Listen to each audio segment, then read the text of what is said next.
Okay, so this is some stuff from stuff I've looked at a lot in the past, and it's looking at clown history by looking at fashion, clown fashion, like what do clowns wear, what did they wear, what did they look like, what makeup did they have. And there's two reasons I like to do that. And the first reason is because I'm a contrarian, and I found this in John Wright's book, Why Is That So Funny?, where he says, asking how do clowns walk, or what do clowns wear, are inane questions. So he's very poo-pooing on the idea of that you could understand anything about clowns from the outside, yeah? Because his book is about, it's all on the inside. Fair enough, fine. And that's why he doesn't like those questions. So that's why I like them. Is there anything he likes? I'm going to be opposite, kind of. So here's a picture. So this is like, what did clowns wear? What did Richard Tarleton wear? Richard Tarleton was a clown just before Shakespeare's company and all that Shakespeare stuff. So 1570s in London, England, and that's an image of him. There are a couple of images of him, engravings, of course, no photographs back in the 1570s. And that's what he looked like. So that's what the clowns wear. There's your answer. What does that tell us? Not much to modern audience. So then we have to go into what was written about him and clowns at the time, and that does refer to what they wear. Here is a quotation from that time. I'll give you where it's from in a minute. It says, "What is a man nowadays if he know not fashions," as in fashion, but also how to behave, how to wear his apparel, his clothes, after the best fashion, to keep company and to become mummers and dice players, mummers, actors, rotten people, dice players. If he cannot thus do, he's called a miser, a wretch, a lob, a clown. And this is one of the first uses of the word clown in the English language. This is why it's interesting. It's from John Northbrook's 1577 Treatise Against Dicing, Dancing, Plays and Interludes, page 16. Yeah? So this is what a clown is, someone who doesn't behave like you're supposed to. Here's another one. No clownish or, it's French Academy, no clownish or uncivil fashions are seen in him. French Academy, Anonymous, 1586. What does that mean? Clownish or uncivil fashions. So clownish is uncivil, as in not civilized, as in not part of correct society. Both clowns and kings one self-same course must run. From a play, 1594, Kyd by, who is Kyd the author or Cornelia? I don't know. Anyway, it's a play. Thank you. 1594. Both clowns and kings. Well, that suggests they are opposites. Clowns and kings are opposites. Clean and unclean, the gentle and the clown. Opposites again. Yeah, the clown and the gentleman or gentlewoman. The person in polite society. Clean and unclean. Literally and morally, one presumes. In a fool and a wise man, in a clown and a courtier. So again, opposites. Fool is not wise, a clown is not of the court. So you have lots of things here which run parallel. You have uncivil, we had the one before, don't know how to wear their clothes properly. They're opposite to kings, they're opposite to aristocrats, they're opposite to wise people, they're dirty, they don't behave properly, they've got no morals, etc., etc. There's a whole bag of things. But who were these clowns, apart from Richard Tarleton, who was an actor? Well, originally and initially, clowns were people who had migrated to London. They were, a few years ago, back in the UK, we had word chav, which referred to people who didn't behave properly, they wore horrible clothes, they were the wrong social class, like the bottom, they didn't speak properly, they were stupid, these kind of words. I'm sure you have your local versions. So it's someone who's come to the big city who doesn't behave properly.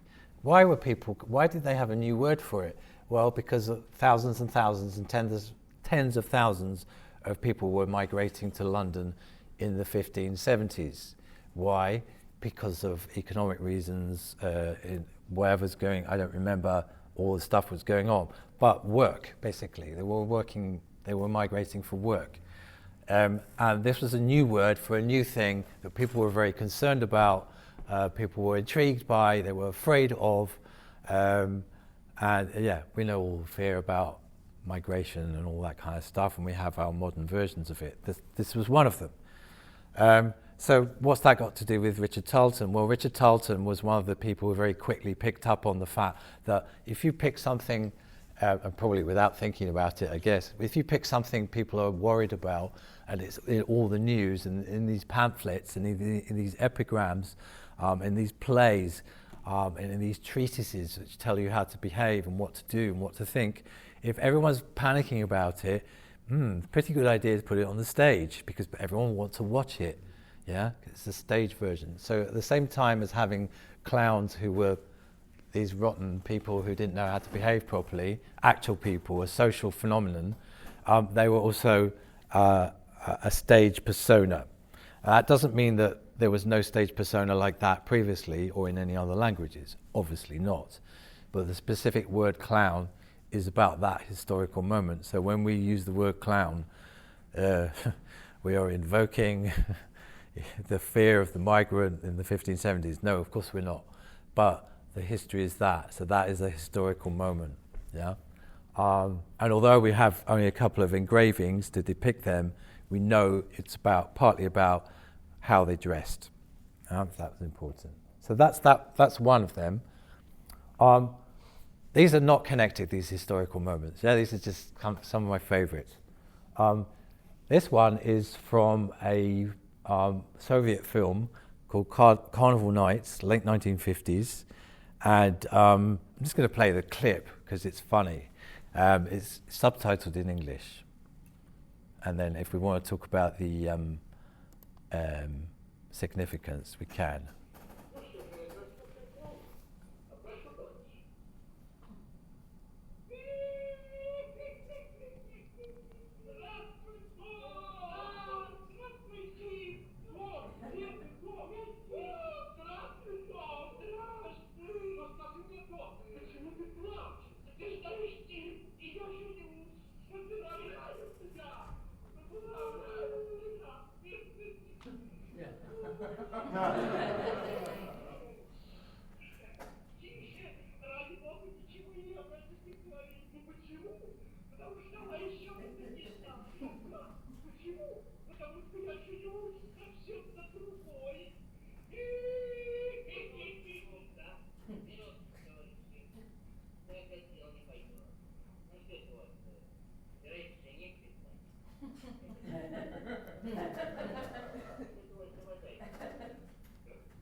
There you go.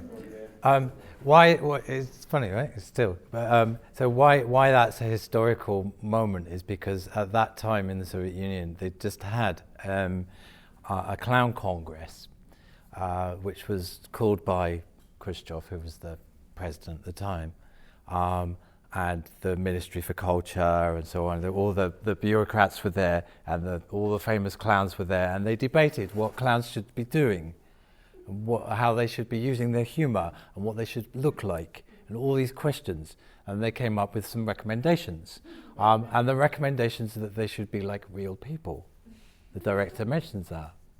Yeah, the recommendations were that they shouldn't portray grotesque, immoral behaviour, because that was all in the past. Yeah, that's what he says. That they, however, also that they should satirize remnants of, of bourgeois capitalist thinking and inconsiderateness and selfishness, which is what the clowns said they're doing. Yeah, so they're all saying the things that clowns should be doing, and they're all actually committing the errors of what clowns shouldn't be doing. At the same time, it's a very, very clever bit of satire about what clowns should be doing. And it was a very popular film at the time, and for many years, because everyone was thinking about these questions. Not that they were thinking, what did the clowns discuss at the Congress? But everyone was thinking about, what should we be doing now? It was a big change. It was the end of Stalin, that died a few years before. And now suddenly there's the time called the thaw, when things loosened up and people were encouraged to be artists, especially, to bring their individuality, clowns' individuality to the circus. And they're in a society like that, where things are kind of coming from top down, doesn't mean that people are not also buying into those ideas. Yeah. So it's a shift in ideas about what clowns should be. It's a very specific one. That's why I like it so much. Here's another really specific bit of history. This is Iveta Matthews from an 1895 poster saying, Iveta, the only lady clown. Now, is that a publicity gimmick, playing on the novelty value of a woman appearing as a clown? Or what is that? What's going on? Well, it's obviously based on the idea that, there aren't any other lady clowns around. So what is that? And so I'll talk a bit about what she looks like. Okay, a bit of reading. I'll get my pen again.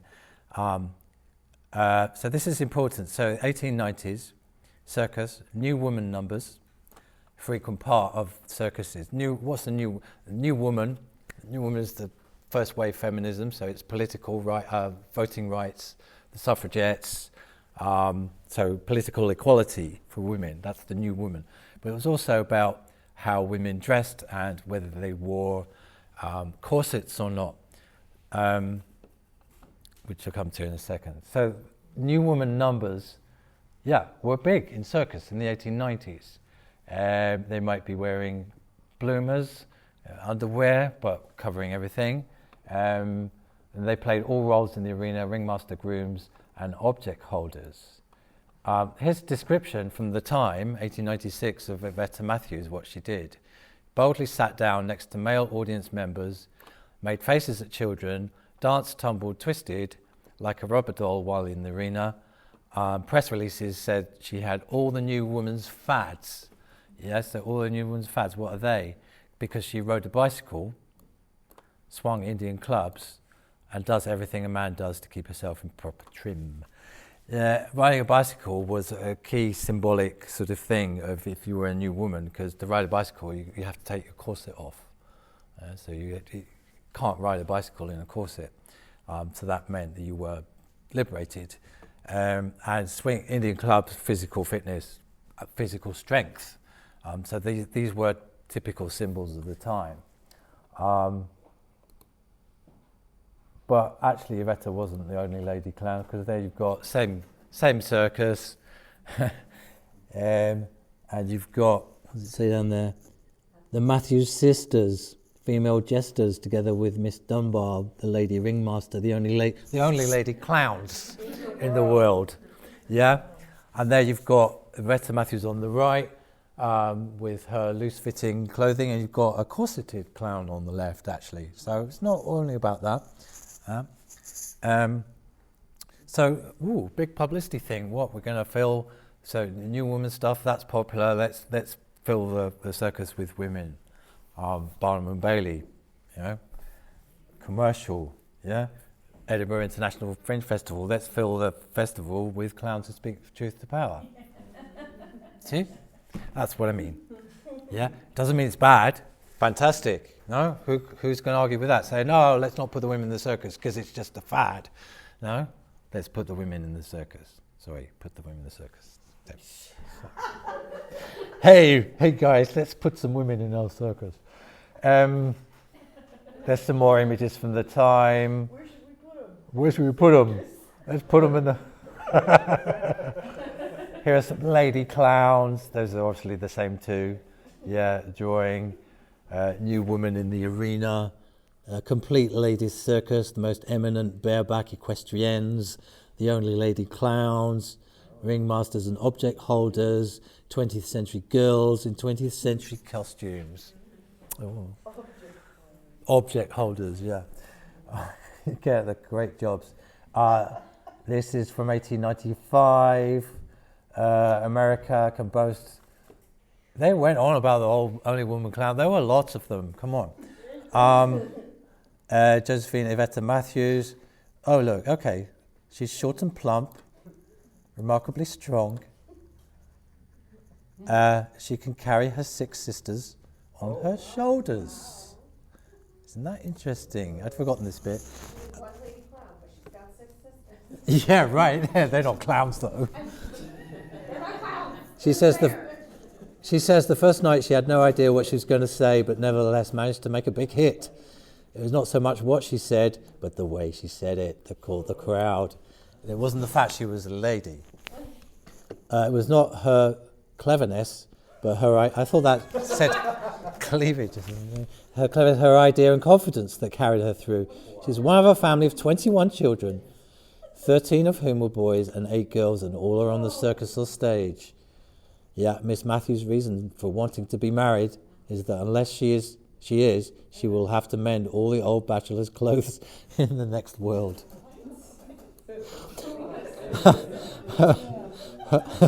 Her mother trained each of her girls to do some domestic work. Miss Josephine is a first-class cook.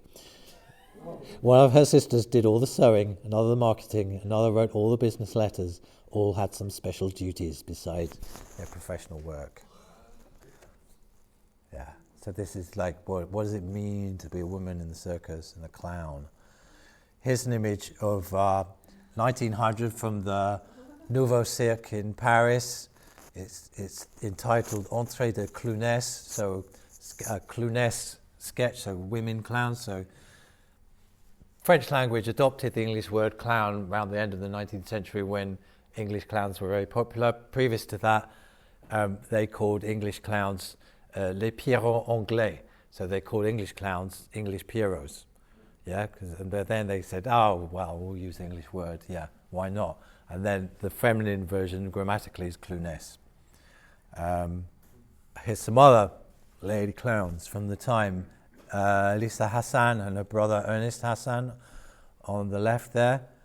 Margot Francois in the middle. And it says Madame Letard on the right, but I think that's Veta Matthews. Yeah. So so going back to that question, what do clowns wear? I think it's pretty interesting asking these women, what do you wear? I'd like to ask them why, but we can't because they're not here. Partly it's that thing of the bloomers. That was this stuff here was associated with the new woman circus artists. You're not going to show skin at the time, but you are, you're going to take a layer off. That's something, isn't it? So as I said, some are corseted, some are not. The hairstyle is fascinating. I haven't found anyone that can, specialist in women's hairstyles in 1890s, 1900s, that could explain that, why that was the thing they all seemed to do. Because it isn't like the men. It's not a copy of the men.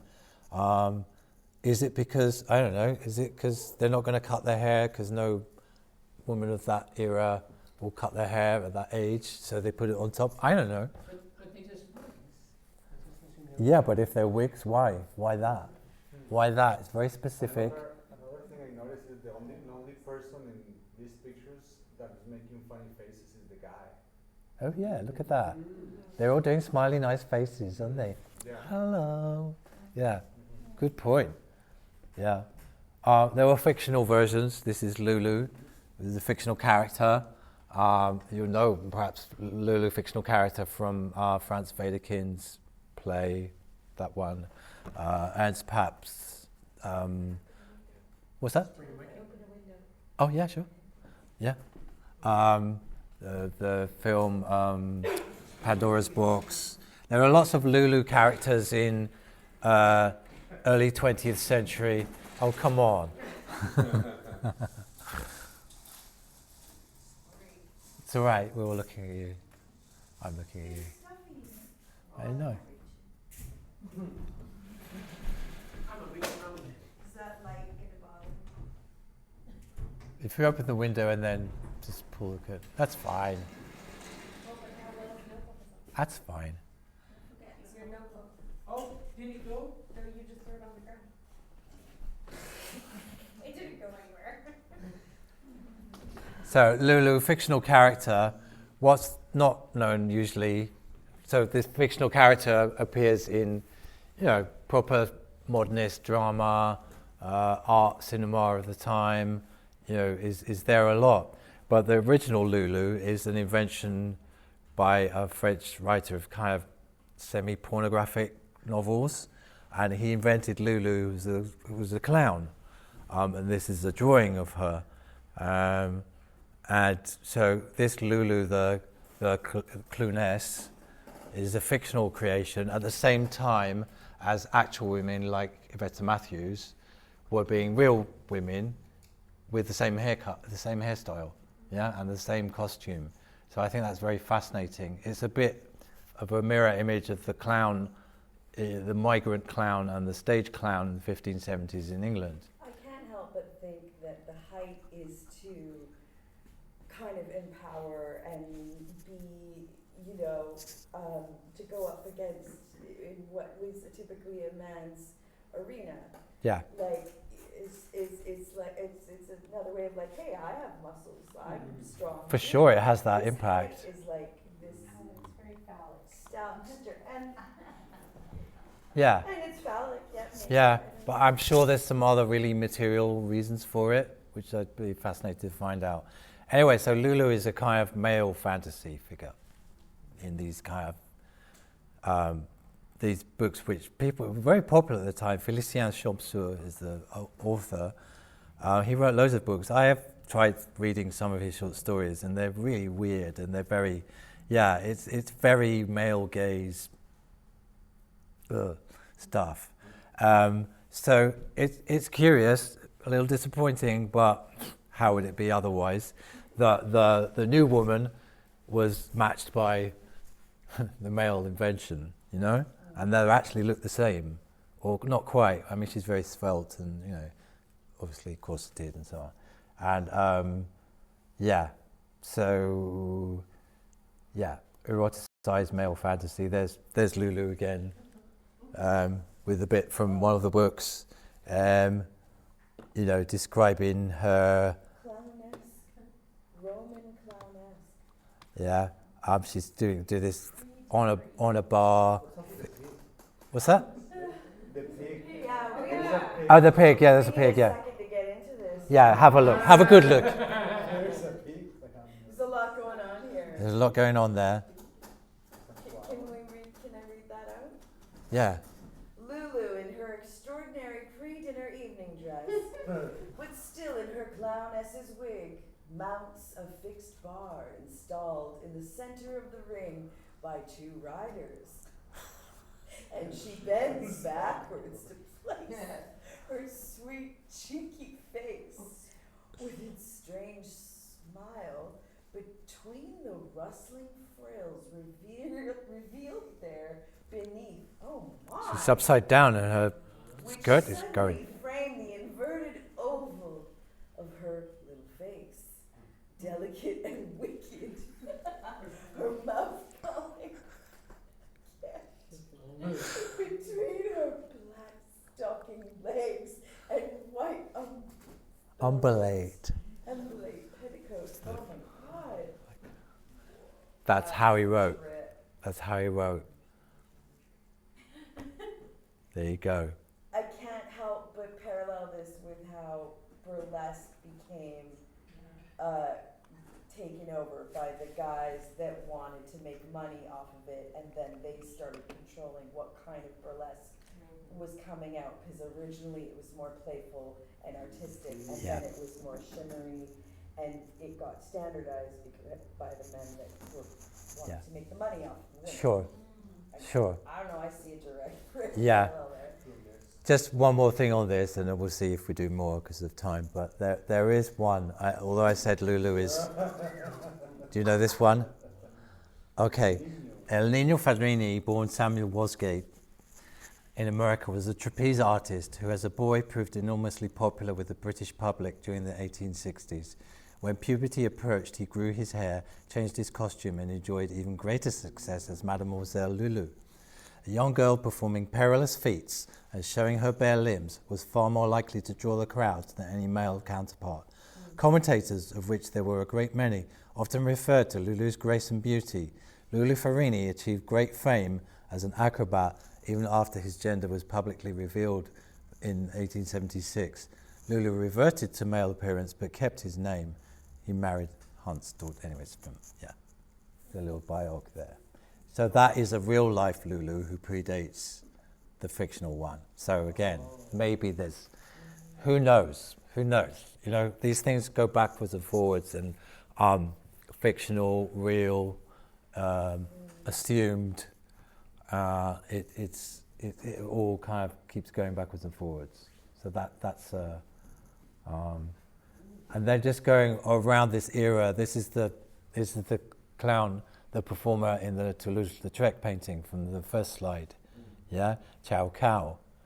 And Chow Cow took her name from the dance, which I can't remember what it's called now, but it was like that one, the can, but a little bit naughtier, and a bit more. It was called the shower. It's like translation to something like the shake or something like that. Sorry, I don't remember. Anyway, that's her, and she was a contortionist, clown, so also maybe a model for the Lulu character. Yeah. There's Chow Cow. There's Chow Cow with her wife, partner, Yvette Gilbert, and yeah. That's it. There's more on this stuff. Like I said, the names are fascinating. Clownesse, femme clown, Pétrange jupon. Petticoat clown was a word used in English in the 1920s. Yeah. There you go. So those are some of my favorite moments in clown history. And I will pause there because otherwise I'll just go on and on and on and people will just leave. Do you want to say anything more or ask more stuff about these things? Or what else? Or should we just open the windows and relax? Yeah. I was going to say, you mentioned the clown, the French called it like the what? Pierrot, the Pierrot Anglais. Pierrot. Now, was Pierrot funny? Okay, so what's the history of Pierrot? Like, does that predate? The Pierrot is just the Little Peter, is the French version of Pedrolino, Little Peter in Italian. And Pedrolino was a commedia dell'arte character. And as you may know, commedia dell'arte migrated to all parts of Europe, different countries. And when it got there, it got filtered through the local way of doing things. So you get Harley Quinn in English, it's not very much like Arlecchino. Or you get the Russian versions or the German versions or the Spanish versions. And the French Pierrot was supposedly, this Pedrolino was a kind of peasant character with long sleeves. And the Pierrot in French kept the long sleeves. But what happened was that a very expert actor called can't remember his first name, Dubureau. So there's a whole family of Dubureaus, and one of them was apparently so good, and he played the role of Pierrot in pantomimes, and it was a minor character, but he was so good that he gave this character, he could play all the characters. So this character sort of subsumed all the characters and became the star of the show because Dubureau was the star, and so Pierrot became the word for that kind of clown, yeah? So it was this complex character that was the star of the show. It was silent because of the laws about, at the time in France, about speaking in theatres. You weren't allowed to unless you were in the licensed theatre. And that was the early 19th century, what we would call a clown in France. So when clowns from England went to work in France, in circus, later on in the century, in French, people would say that's a Pierrot, but he's Anglais, he's English. At some point, when English clowns became very popular, like 1870s, 1880s in France, because they didn't really like them before that, because they were English. So, but when they became very popular, I think that's when they shifted to use the word clown about everybody, and that's the story of that. So that is a particular moment too. Yes, Priscilla. It's 8:30, so if some of you want to zip out, no hard feelings, but I think we can open it up for stand up, stretch, and just chat. Sure, yeah. Yeah, ask questions or sit and ask questions. I know some people are like tired muscles, so stand. Yeah. And I'm going to open it up. Yeah, let's open the window. Thank you, John. Oh, thanks.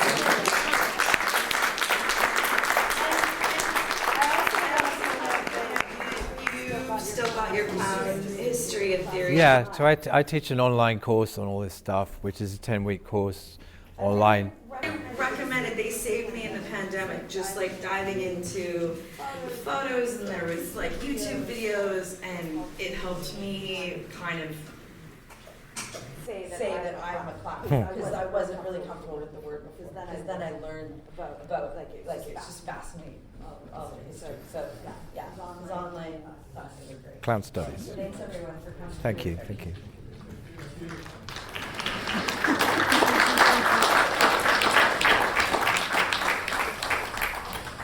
John, that Russian clip was so fantastic. It's good, isn't it? Is there, would you not say that in Khrushchev's era, that was speaking truth to power? And Yes, it was, but it was also speaking the official line. Oh, so those who just saw that as, yes, he's correct, man. Yeah, it was doing everything. I think why it's so wonderful is it was doing everything all at once.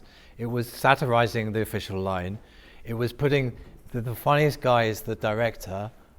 In the whole story of that film is that there's a youth club, and they're putting on a party for New Year's Eve, and they've got a new director, which is the guy in the brown suit, and he's just a bureaucrat from Moscow. You know, he's been sent there. He's a party boring. He doesn't know anything.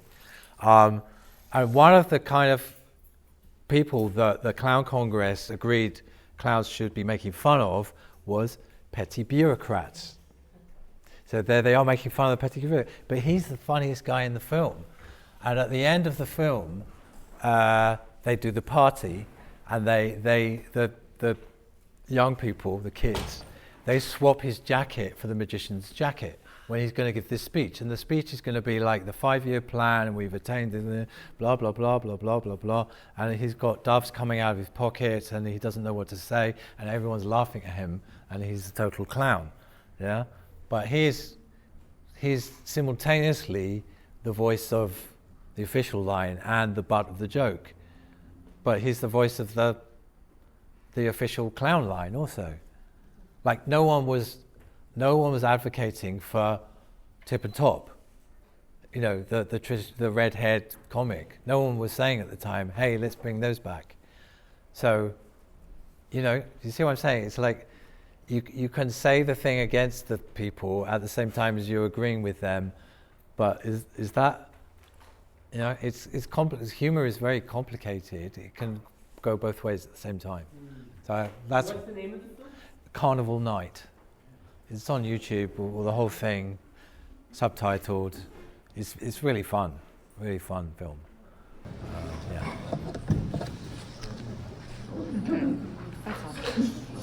You're saying that this movie, the main of this movie, the movie actually compromised with the current political.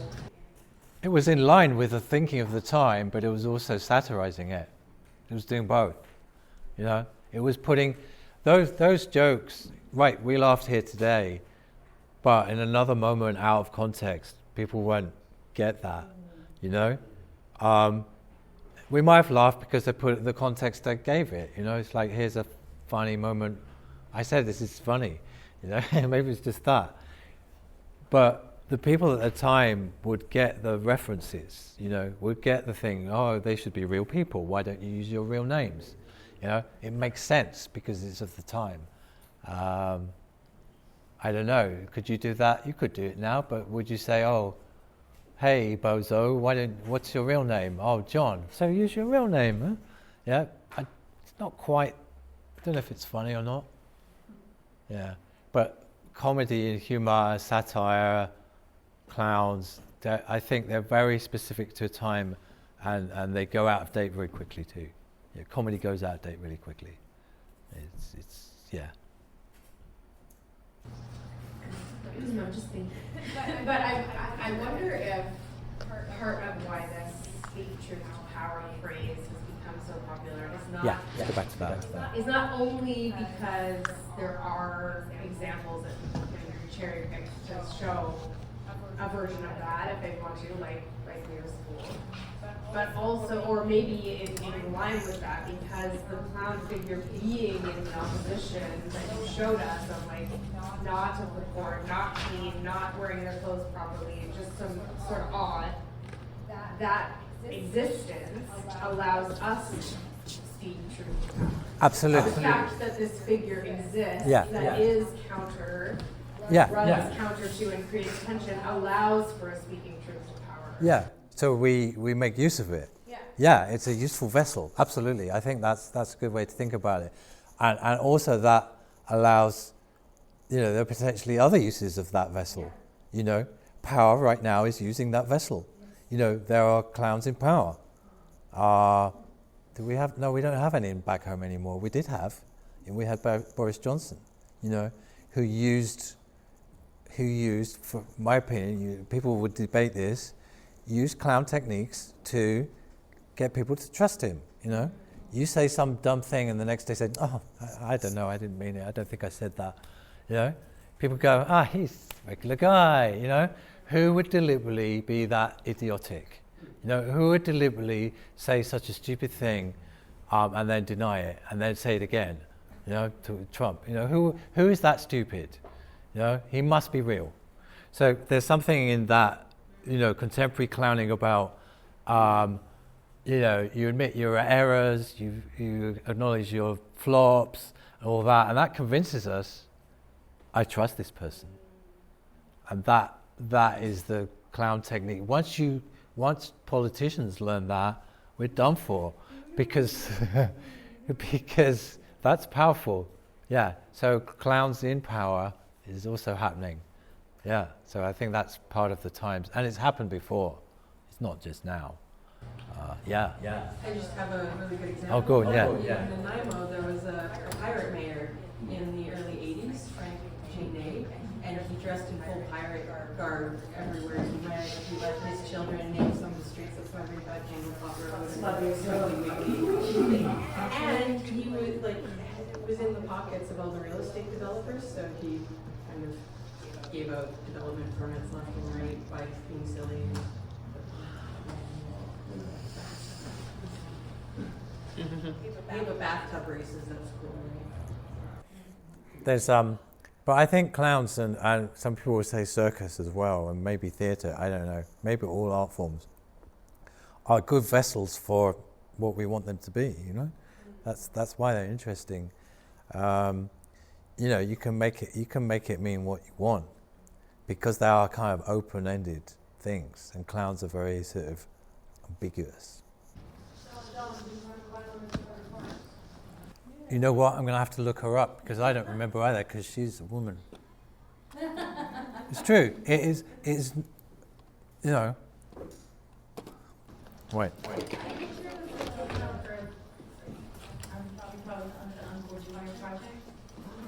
Sorry, what's that, Liz?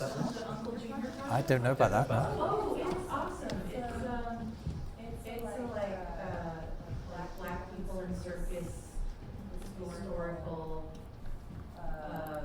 It's a project to just compile stories of black people in circus. Denise Payne. Space. Yeah, Uncle Junior project. What's your name? The clown is Denise Payne. Yeah. There's like a I don't know, like a write-up or like an article about her. Yeah. Her autobiography was recently published as well. Yeah. And who are the Canadian? Oh yeah, the Canadian ones are. Let me find the thing with the thing. What's that? Clown farts. That's not farting. No, I know it's not farting. That is. So stop distracting me. Where are they? Oh yeah. Here we go. Oh, Ratatouille. Ratatouille. So Montreal.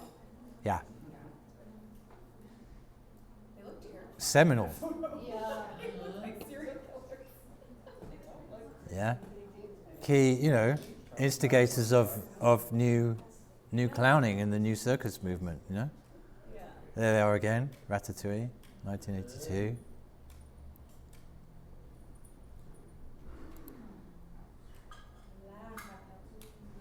La Ratatouille. That is them. Yeah. Did you answer the question? What is it for, though? What's that? What is it for? What clown history? What's it for? It's for understanding where we are now. It's so that we can understand that our own times have history and have contingency. It comes from somewhere, and the ideas we might think are common sense or just truth have come from somewhere. They've come from somewhere for a reason, and if they're relevant to us, it's probably for a reason, and it's not because there's a tradition or because there's a truth. It's just that makes sense to us now, and my opinion, it's better to think of it like that. And it's actually empowering to think about it like that, rather than trying to come up with a story that it's always been like that, because that just doesn't do it for me. So I like the fact that it's, wow, this is a new idea. Or maybe there was an old idea like that, but that was another time, you know? It's like those histories of punk music, sorry, this is a different thing, that then retrospectively say, oh, all those other singers and bands, like in 1940, where they were also punk. Well, they weren't, because they only happened in 1986, 76. You know? So it's a bit that, it retrospectively do this thing. And it can become dangerous when tradition becomes like so, you got a whole, it becomes an exertion of power itself. But that's another thing. Anyway, yeah. And sorry, I don't remember if you addressed this, but just because speaking truth to power wasn't a European clowning tradition, Yeah. what about the Hopi? Right, well then we'd have to ask them. And yeah, which I haven't done, because the only sources I have, historical sources, don't address that issue, or don't ask that question, so I can't speak about that. Well, and just the fact that we want to call them clowns at all is interesting, right? Because as you say, that word has an origin, it's an English word, but there is a desire for recognition across many different things. Yeah. Of like, oh, there's something happening here that is there's a kindredness. Yeah. But More than desire, do you think there's a possibility that there is